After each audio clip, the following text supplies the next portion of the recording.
The Leo for the most valuable player goes to... From the San Miguel Beerman, your 5-time MVP, Junmar Fajardo.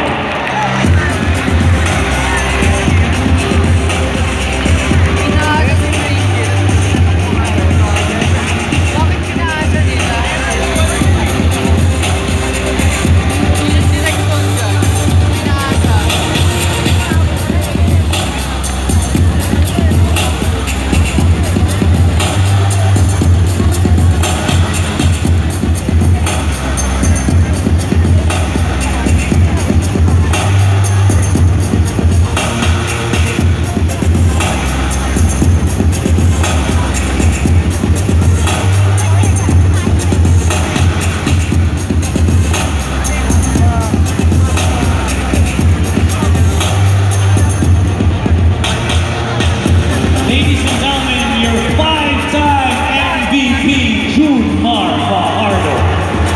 And he mentioned it's so nice to have your name in the history books, and Junmar has done it 5 times, so what a feat for Junmar Fajardo. And of course, we would like to hear from our 5-time MVP. So let me hand over my microphone to Junmar Fajardo for a few words.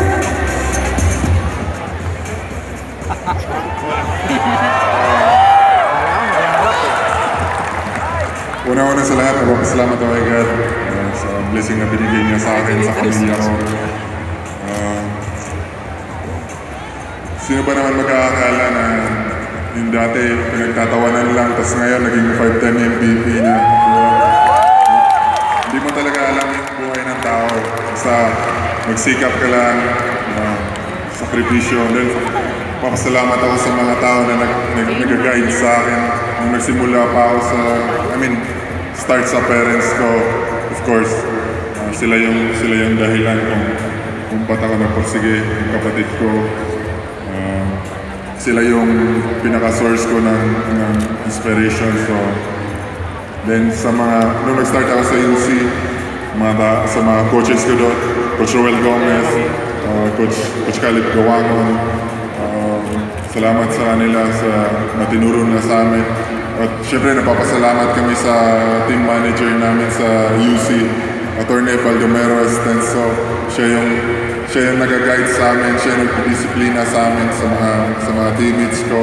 So, ayun, nadadala ko yung mga advice niya sa akin. So, thank you, thankful ako sa kanya at sa pamilya niya. So, ayun. Siyempre, napapasalamat ako sa San Miguel. Sa totoo lang, hindi ko naman, swerte ko lang talaga na nasa San Miguel ako kasi pag nasa ibang team siguro ako, hindi ko alam kung makapanalo ako ng MVP. Kasi malakas yung mga teammates ko, lagi kami nasa playoffs. Most of the conference nasa playoffs kami. So, and thankful ako sa mga teammates ko, sa mga coaches ko, sa top management ng San Miguel. Then, ayun, sa PBA, thank you. Then, sa mga staff ng PBA, then, sa media, sa mga fans, sa cameraman, lahat. Salamat sa inyo.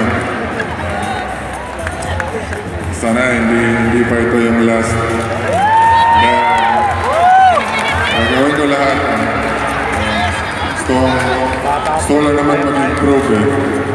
Ayoko maging stagnant. So, salamat sa inyo. Pwede ko bang request yung parents ko papuntahin ko dito?